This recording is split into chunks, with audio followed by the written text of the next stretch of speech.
Hmm. Nice.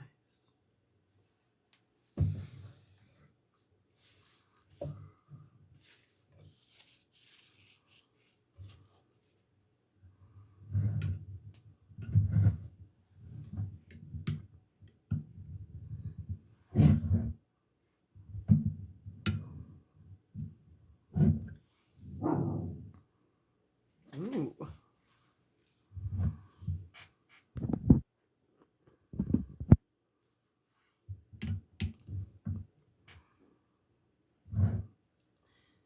Mina Harker's journal, 23rd of September. Jonathan is better after a bad night. I am so glad that he had plenty of work to do, for that keeps his mind off the terrible things.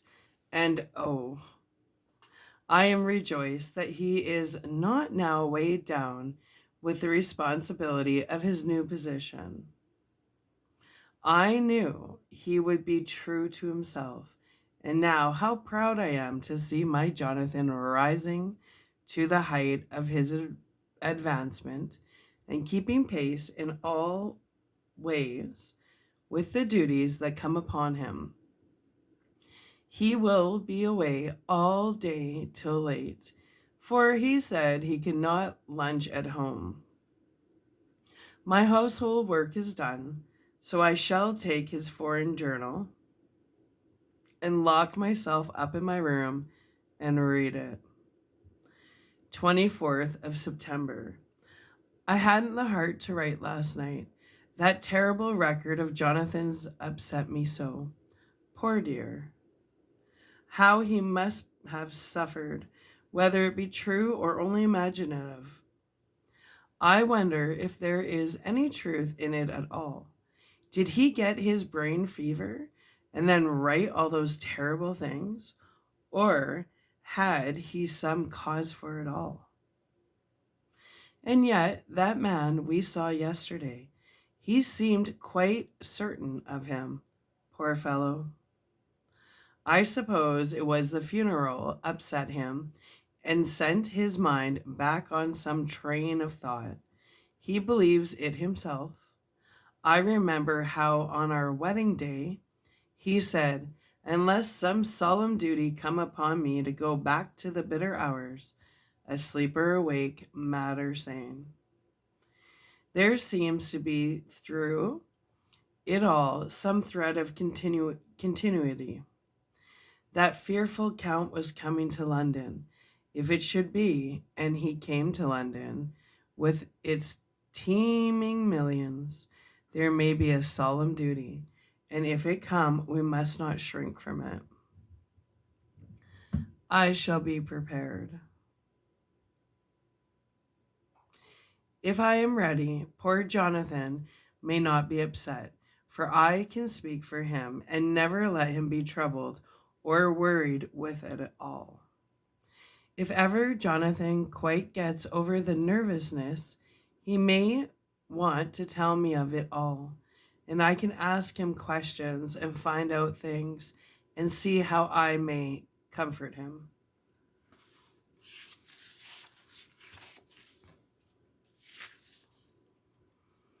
Letter Van Helsing to Mrs. Harker, 24th of September. Confidence. Dear Madam, I pray you to pardon my writing, in that I am so far friend as that I send to you sad news of Miss Lucy Westraw's death. By the kindness of Lord Godalming, I am empowered to read her letters and papers, for I am deeply concerned about certain matters vitally important.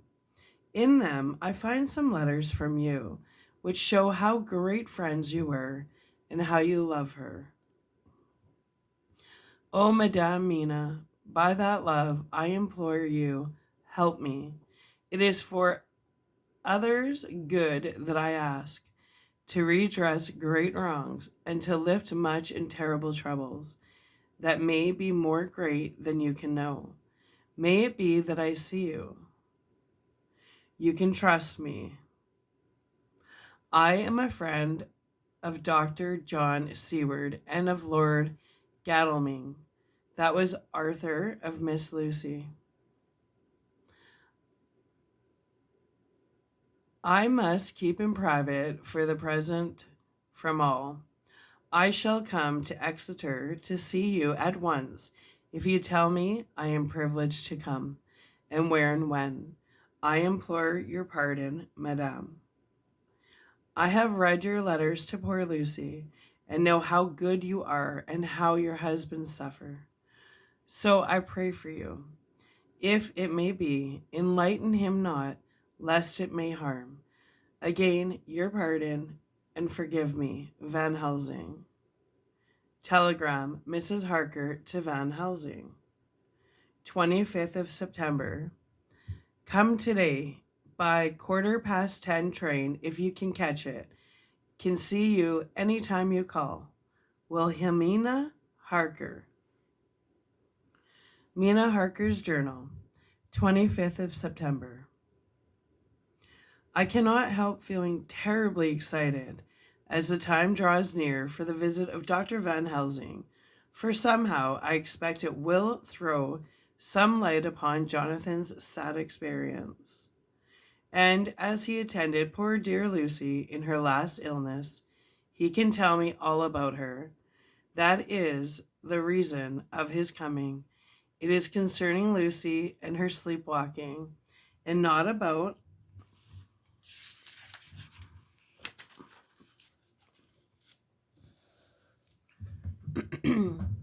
Jonathan.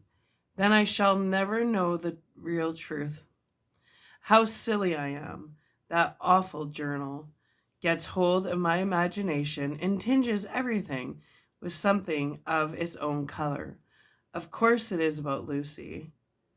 That habit came back to the poor dear, and that awful night on the cliff must have made her ill. I had almost forgotten in my own affairs how ill she was afterwards. She must have told him of her sleepwalking adventures on the cliff, and that I knew all about it. And now he wants me to tell him about it, so that he may understand. I hope I did right in not saying anything of it to Mrs. Westerna. I should never forgive myself if any act of mine, were it ever given a negative one, brought harm on poor dear Lucy. I hope, too, Dr. Van Helsing will not blame me. I have had so much trouble and anxiety of late that I feel I cannot bear more just at present. I suppose a cry does us all good at times, clears the air as others rain down. Perhaps it was reading the journal yesterday that upset me, and then Jonathan went away this morning to stay away from me a whole day and night, the first time we have been parted since our marriage. I do hope the dear fellow will take care of himself, and that nothing will occur to upset him. It is 2 o'clock, and the doctor will be here soon now. I shall say nothing of Jonathan's journal unless he asks. I am so glad I have typewritten out my own journal, so that, in case he asks about Lucy, I can hand it to him. It will save much questioning. Later. He is coming gone, and oh, what a strange meeting, and how it all makes my head whirl round. I feel like one in a dream. Can it be all possible, or even a part of it? If I had not read Jonathan's journal first, I should never have accepted even a possibility. Poor, poor dear Jonathan. How he must have suffered. Please the good God all that may not upset him again. I shall try to save him from it, but it may be even a consolation and help to him. Terrible though it may be, and awful in its consequences, to know for certain that his eyes and ears and brain did not deceive him, and that it is all true. It may be that it is the doubt which haunts him, that when the doubt is removed, no matter which, waking or dreaming, may prove the truth, he will be more satisfied and better able to bear the shock. Dr. Van Helsing must be a good man as well as a clever one if he is Arthur's friend and Dr. Seward's. And if they brought him all the way from Holland to look after Lucy. I feel from having seen him that he is good and kind and of a noble nature. When he comes tomorrow, I shall ask him about Jonathan, and then, please God, all this sorrow and anxiety may lead to a good end. I used to think I would like to practice interviewing. Jonathan's friend on the Exeter News told him that memory was everything in such work, that you must be able to put down exactly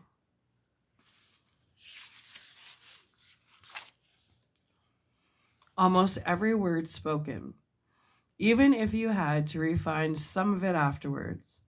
Here was a rare interview. I shall try to record it verbatim. It was 2:30 when the knock came. I took my courage at douche mains and waited. In a few minutes, Mary opened the door and announced Dr. Van Helsing.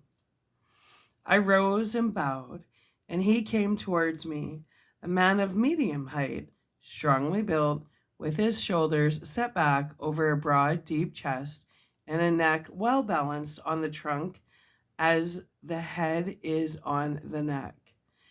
The pose of the head strikes one at once as indicative of thought and power.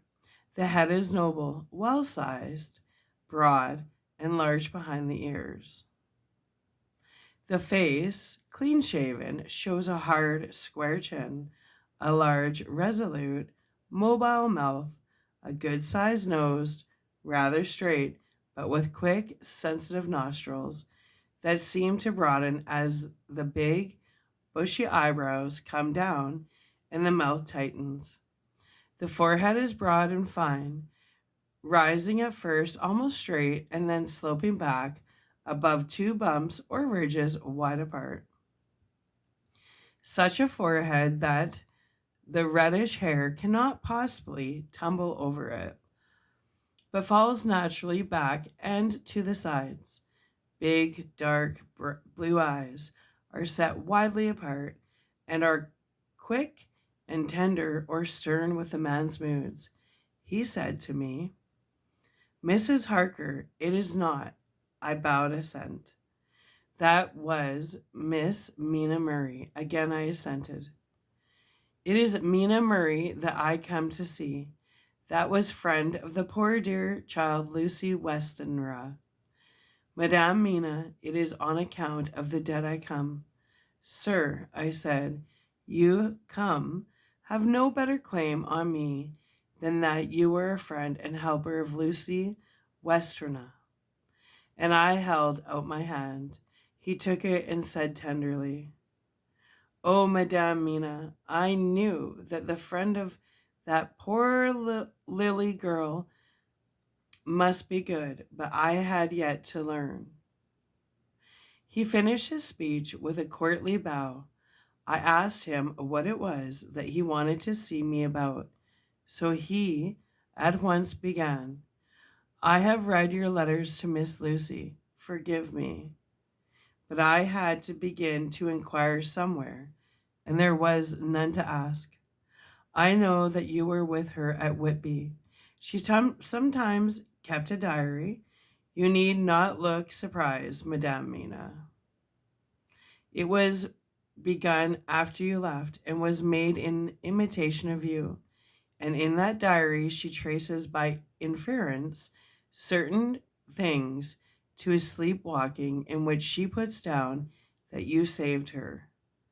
In great perplexity that I come to you and ask you out of your so much kindness to tell me all of it that you remember. I can tell you, I think, Dr. Van Helsing, all about it. Ah, then you have a good memory for facts, for details? It is not always so with young ladies.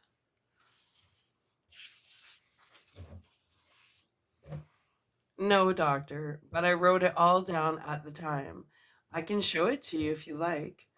Oh, Madame Mina, it will be grateful. You will do me such a favor. I cannot resist the temptation of mystifying him a bit. I suppose it is some of the taste of the original apple that remains still in our mouths. So I handed him the shorthand diary. He took it with a grateful bow and said, "May I read it?" "If you wish," I answered as demurely as I could. He opened it, and for the instant his face fell. Then he stood up and bowed. "Oh, you so clever woman," he said. "I long knew that Mr. Jonathan was a man of much thankfulness. But see, his wife have all the good things. And will you not so much honor me and so help me as to read it for me? A lie. I know not the shorthand." By this time, my little joke was over, and I was almost ashamed. So I took the typewritten copy from my work basket and handed it to him. "Forgive me," I said. "I cannot help it, but I had been thinking that it was of Lucy that you wished to ask, and so that you might not have to wait, not on my account, but because I know your time must be precious. I have written it out on the typewriter for you." He took it, and his eyes glistened. "You are so good," he said. "And may I read it? I may want to ask you some things when I have read." "By all means," I said. "Read it over whilst I order lunch, and then you can ask me questions whilst we eat." He bowed and settled himself in a chair with his back to the light and became absorbed in the papers, whilst I went to see after lunch, chiefly in order that he might not be disturbed. When I came back, I found him walking hurriedly up and down the room, his face all ablaze with excitement. He rushed up to me and took me by both hands.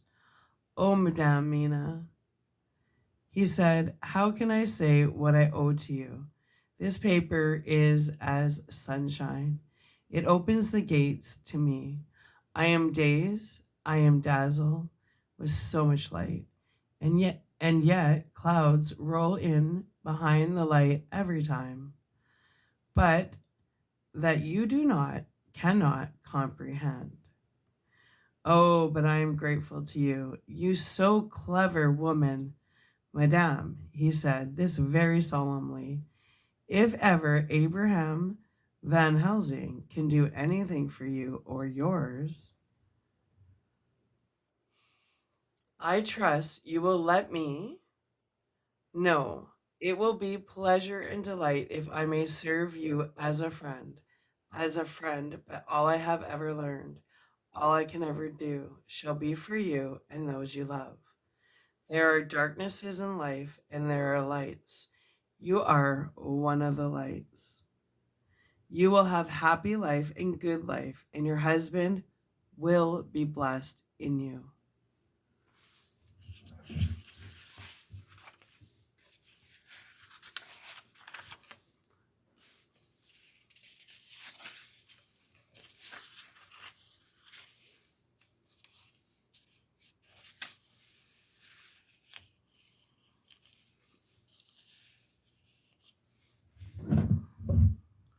"But, doctor, you praise me too much, and you do not know me." "Not know you? I, who am old, who have studied all my life men and women? I, who have made my specialty the brain and all that belongs to him and all that follows from him. And I have read your diary that you have so goodly written for me, in which breathes our truth in every line. I, who have read your so sweet letter to poor Lucy of your marriage and your trust, not know you. Oh, Madame Mina, good women tell all their lives, and by day and by hour and by minute, such things that angels can read. You, we men who wish to know, have it in us something of angels' eyes.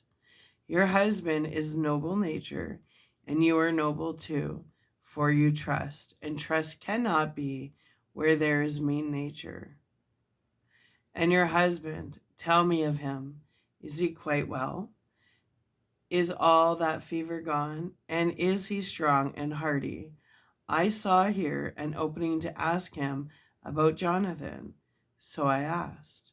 He was almost recovered, but he has been greatly upset by Dr.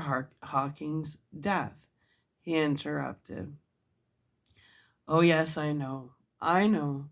I have read your last two letters, I went on.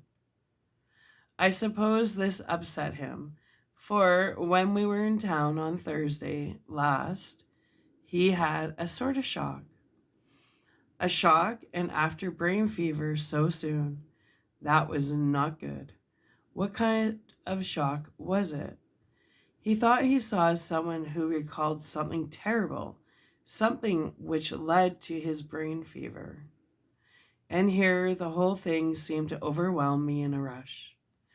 The pity for Jonathan, the horror which he experienced, the whole fearful mystery of his diary, and the fear that has been brooding over me ever since, all came in a tumult. I suppose I was hysterical, for I threw myself on my knees and held up my hands to him, and implored him to make my husband well again.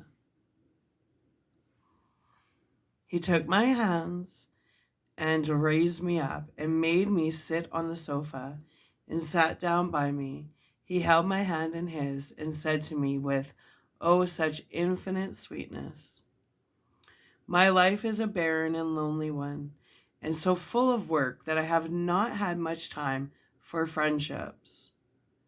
But since I have been summoned to here by my friend John Seward, I have known so many good people and seen such nobility that I feel more than ever, and it has grown with my advancing years, the loneliness of my life. Believe me, then, that I come here full of respect for you, and you have given me hope. Hope not in what I am seeking of, but that there are good women still left to make life happy. Good women whose lives and whose truths may make good lessons for the children that are to be. I am glad that I may here be of some use to you, for if your husband suffer, he suffer within the range of my study and experience. I promise you that I will gladly do all for him that I can, all to make his life strong and manly, and your life a happy one. Now you must eat. You are overwrought and perhaps over anxious. Husband Jonathan would not like to see you so pale. And what he like, not where he love, is not to his good. Therefore, his sake, you, sorry, therefore, for his sake, you must eat and smile. You have told me all about Lucy, and so now we shall not speak of it, lest it distress. I shall stay in Exeter tonight, for I want to think much over what you have told me, and when I have thought, I will ask you questions, if I may. And then, too, you will tell me of your husband Jonathan's trouble so far as you can, but not yet.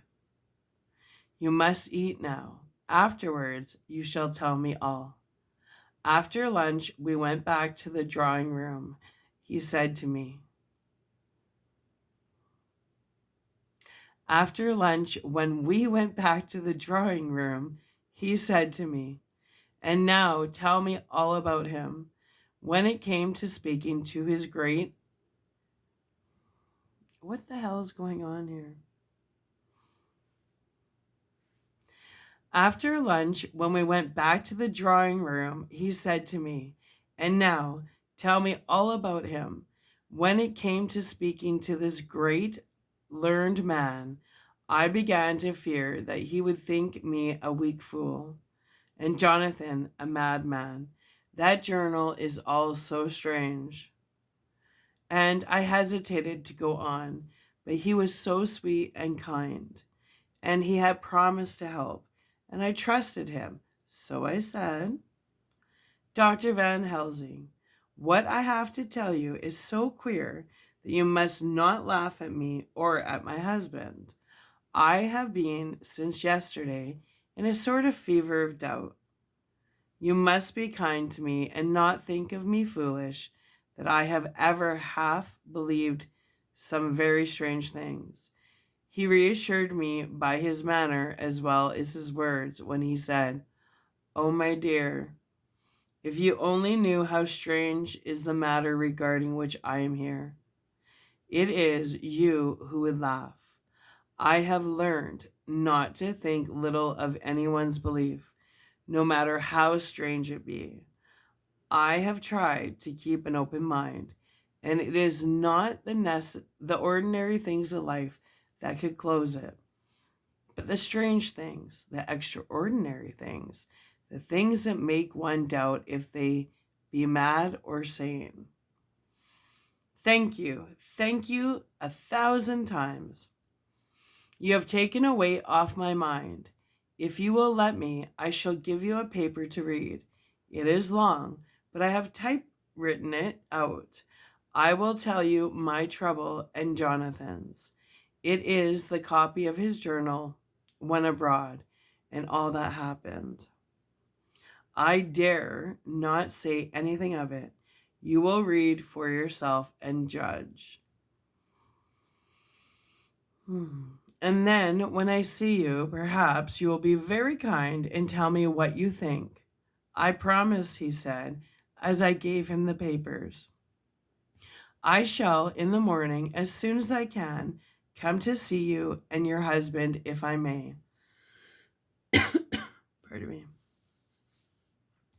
Jonathan will be here at 11:30, and you must come to lunch with us and see him then. You could catch the quick 3:34 train,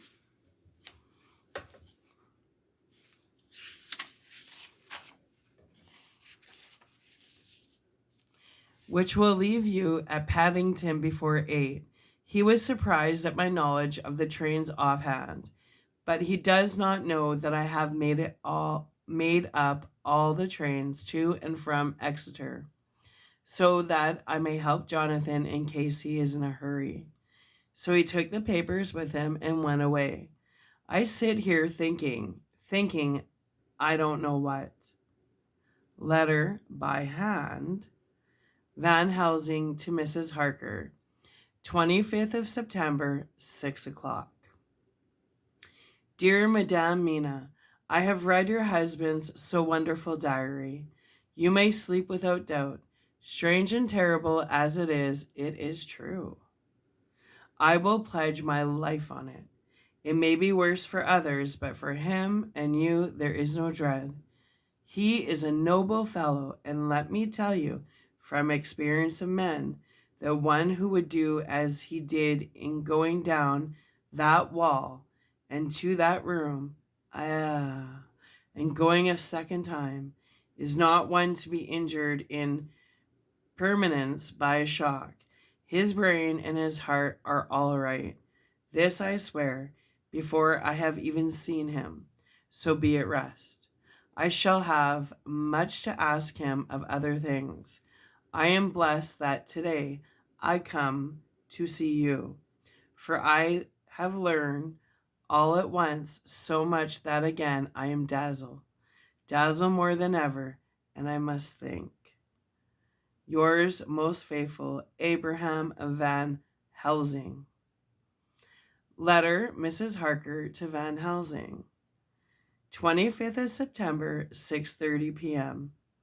My dear Dr. Van Helsing, 1,000 thanks for your kind letter, which has taken a great weight off my mind. And yet, if it be true, what terrible things there are in the world. And what an awful thing it is that man, that monster, be really in London, I fear to think. I have this moment, whilst writing, had a wire from Jonathan saying that he leaves by the 6:25 tonight from Launceston and will be here at 10:18, so that I shall have no fear tonight. Will you, therefore, instead of lunching with us, please come to breakfast at 8 o'clock, if this is not too early for you? You can get away, if you are in a hurry, by the 10:30 train, which will bring you to Paddington by 2:35. Do not answer this, as I shall take it that, if I do not hear, you will come to breakfast. Believe me, your faithful and grateful friend, Mina Harker. Jonathan Harker's Journal. 26th of September. I thought never to write in this diary again, but the time has come. When I got home last night, Mina had supper ready, and when we had supper, she told me of Van Helsing's visit, and of her having given him the 2 diaries copied out, and of how anxious she had been about me. She showed me in the doctor's letters that all I wrote down was true. It seemed to have made a new man of me. It was the doubt as to the reality of the whole thing that knocked me over. I feel impotent and in the dark and distrustful. But now that I know, I am not afraid, even of the Count. He has succeeded after all, then, in his design in getting to London, and it was he I saw. He has got younger, and how? Van Helsing is the man to unmask him and hunt him out, if he is anything like what Mina says. We sat late and talked it all over. Mina is dressing, and I shall call at the hotel in a few moments and bring him over. He was, I think, surprised to see me. When I came in the room where he was and introduced myself, he took me by the shoulder and turned my face round to the light and said, after a sharp scrutiny, "But Madame Mina told me you were ill, that you had had a shock." It was so funny to hear my wife called Madame Mina by this kindly, strong-faced old man. I smiled and said, "I was ill. I have had a shock, but you have cured me already." "And how?" "By your letter to Mina last night. I was in doubt, and then everything took a hue of unreality, and I did not know what to trust, even the evidence of my own senses.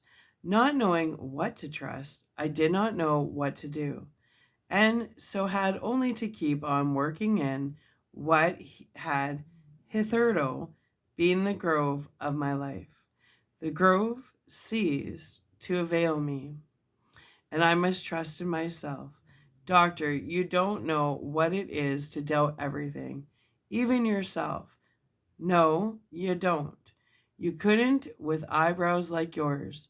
He seemed pleased and laughed as he said, "So, you are physiognomist? I learned here more with each hour. I am, with so much pleasure, coming to you to breakfast. And oh, sir, you will."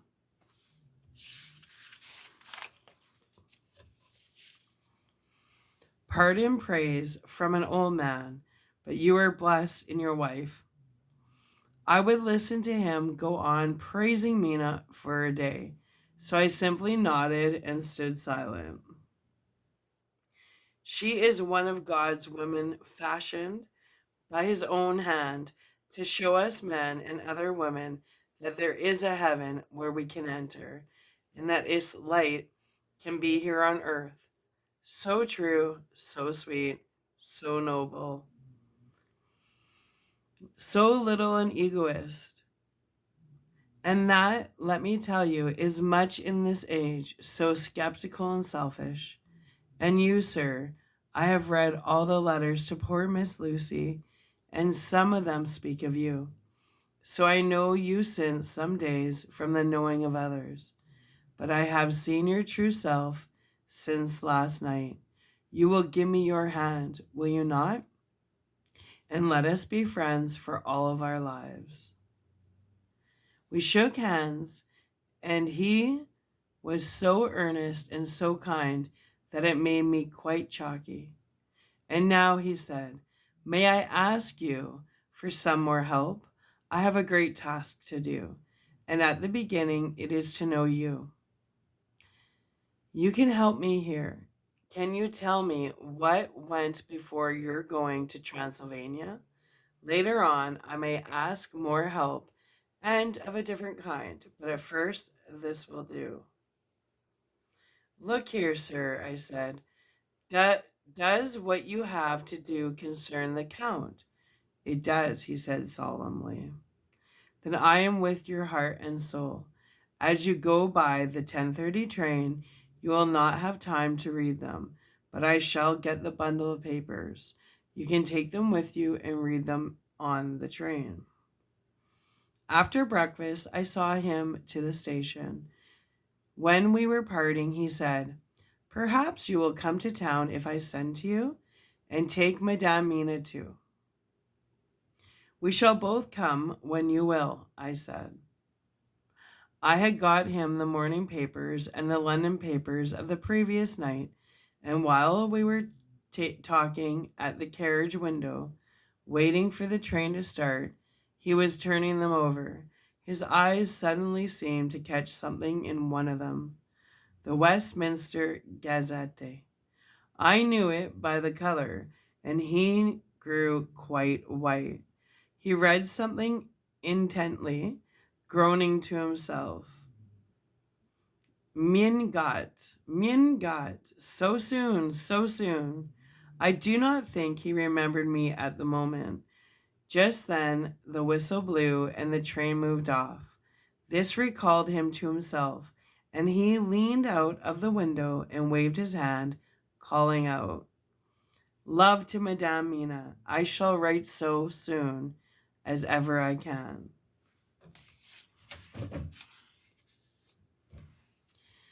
26th of September. Dr. Seward's diary. Surely there is no such thing as finality. Not a week since I said finis, and yet here I am starting fresh again, or rather going on with the same record. Until this afternoon, I had no cause to think of what is done. Renfield had become, to all intents, as sane as he ever was. He was already well ahead with his fly business, and he had just started in the spider line also. So he had not been any trouble to me. I had a letter from Arthur written on Sunday, and from it I gather that he is bearing up wonderfully well. Quincy Morris is with him, and that is much of a help, for he himself is a bubbling well of good spirits. Quincy wrote me a line too, and from him I hear that Arthur is beginning to recover something of his old buoyancy. So as to them, all my mind is at rest. As for myself, I was settling down to my work with the enthusiasm which I used to have for it, so that I might fairly have said that the wound which poor Lucy left on me was becoming cicatrized. Everything is, however, now reopened, and what is to be the end God only knows. I have an idea that Van Helsing thinks he knows too, but he will only let out enough at a time to whet curiosity. He went to Exeter yesterday and stayed there all night. Today he came back and almost bounded into the room at about 5:30 and thrust last night's Westminster Gazette into my hand. What do you think of that? He asked as he stood back and folded his arms. I looked over the paper so that I really did not know what he meant, but he took it from me and pointed out a paragraph about children being decoyed away at Hampstead. It did not convey much to me until I reached a passage where it described small puncture wounds on their throats. An idea struck me and I looked up. Well, he said, it is like poor Lucy's. And what do you make of it? Simply that there is some cause in common. Whatever it was that injured her has injured them. I did not quite understand his answer. That is true indirectly, but not directly. How do you mean, Professor? I asked, as I was little inclined to take his seriousness lightly, for, after all, 4 days of rest and freedom from burning, harrowing anxiety does help to restore one's spirit. But when I saw his face, it sobered me. Never, ever, in the midst of our despair about poor Lucy, had he looked more stern. Tell me, I said. I can hazard no opinion. I do not know what to think, and I have no data on which to found a conjecture.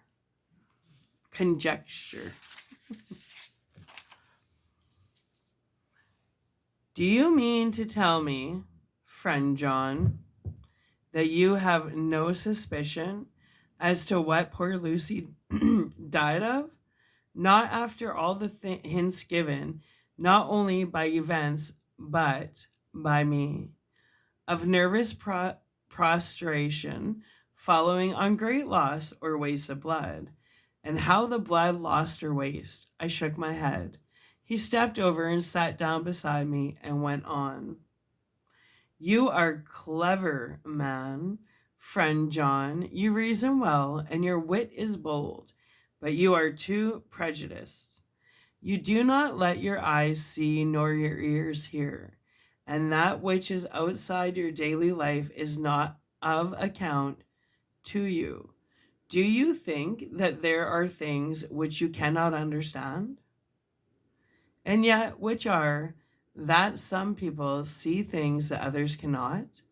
But there are things old and new which must not be contemplated by men's eyes, because they know, or think they know, some things which other men have told them. Ah, it is the fault of our science that it wants to explain all. And if it explain not, then it says there is nothing to explain. But yet we see around us every day the growth of new beliefs, which think themselves new, and which are yet but the old, which pretend to be young, like the fine ladies at the opera. I suppose now you do not believe in corporeal transference. No? Nor in materialization. No? Nor in astral bodies. No? Nor in the reading of thought. No? Nor in hypnotism. Yes, I said. Charcot has proved that pretty well. He smiled as he went on. Then you are satisfied as to it. Yes? And of course then you understand how it acts and can follow the mind of the great Charcot? A lie that he is no more, into the very soul of the patient that he influenced. No? Then, friend John, Am I to take it that you simply accept fact and are not satisfied to let from premise to conclusion be a blank? No?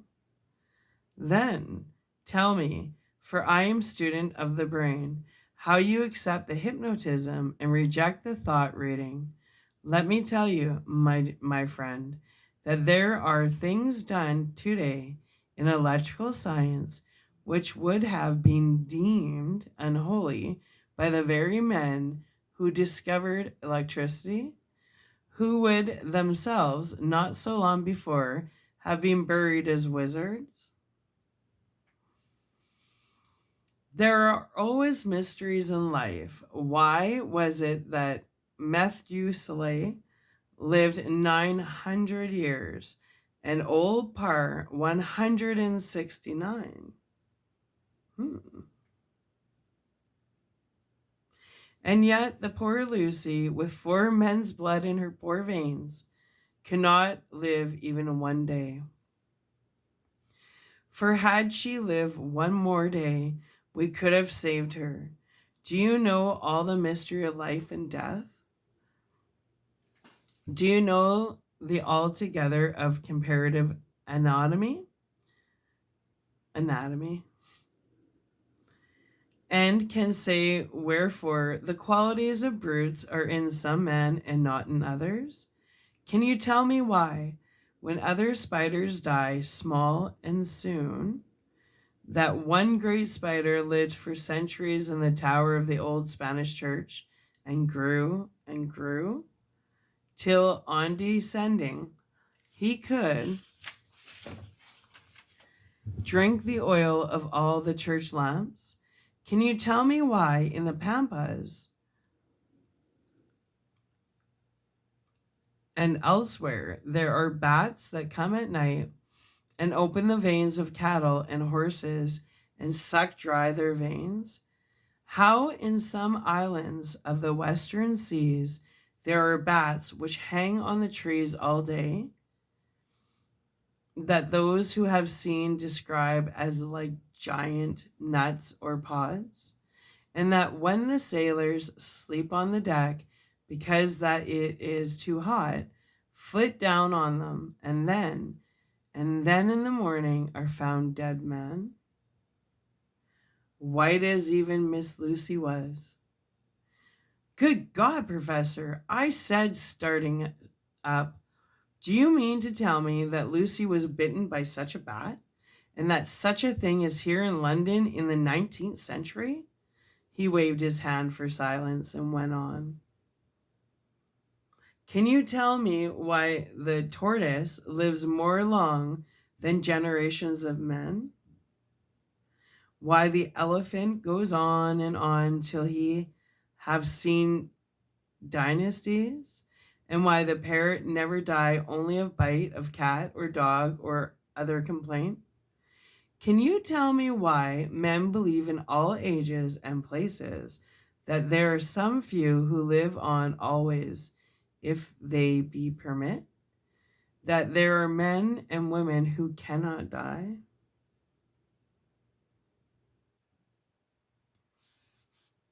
We all know, because science has vouched for the fact, that there have been toads shut up in rocks for thousands of years, shut in one so small hole that only hold him since the youth of the world. Can you tell me how the Indian can make himself to die and have been buried, and his grave sealed and corn sowed on it, and the corn reaped and be cut and sown and reaped and cut again? And then men come and take away the unbroken seal, and that there lie the Indian, not dead, but that rise up and walk amongst them as before. Here I interrupted him. I was getting bewildered. He so crowded on my mind his list of nature's eccentricities and possible impossibilities that my imagination was getting fired. I had a dim idea that he was teaching me some lesson, as long ago he used to do in his study at Amsterdam. But he used then to tell me the thing so that I could have the object of thought in mind all the time. But now I was without his help, yet I wanted to follow him. So I said, Professor, let me be your pet student again. Tell me the thesis so that I may apply your knowledge as you go on. At present, I am going in my mind from point to point as a madman, and not a sane one. Follows an idea. I feel like a novice blundering through a bog in a mist, jumping from one tussock to another in the mere blind effort to move on without knowing where I am going. That is good image, he said. Well, I shall tell you. My thesis is this. I want you to believe. To believe what?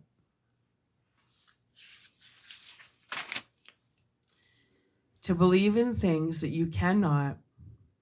Let me illustrate. I heard once of an American who so defined faith, that which enables us to believe things which we know to be untrue.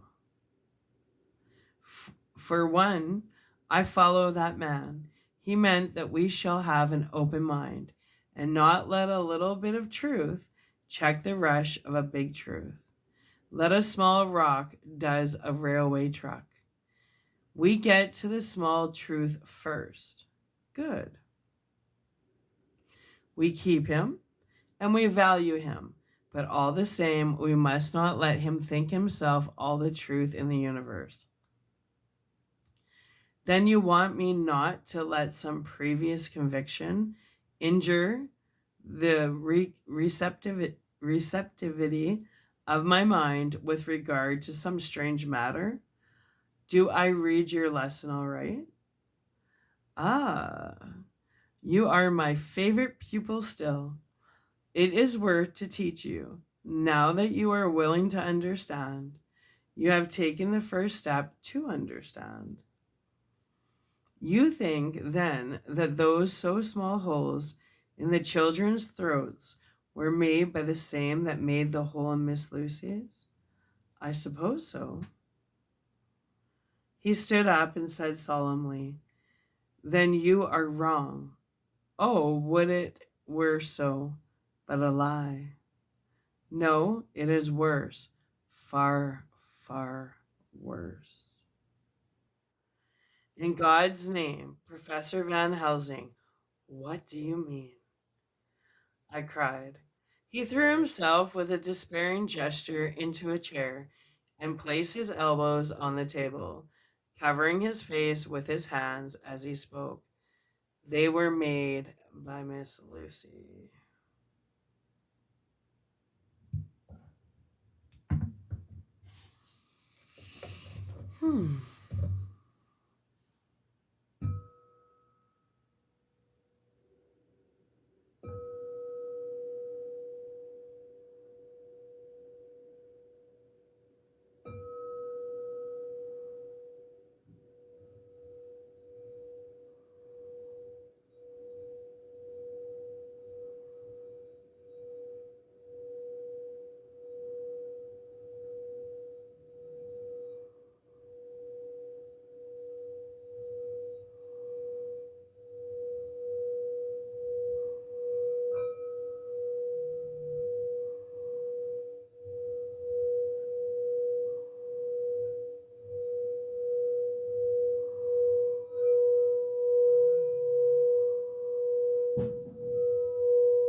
Hmm.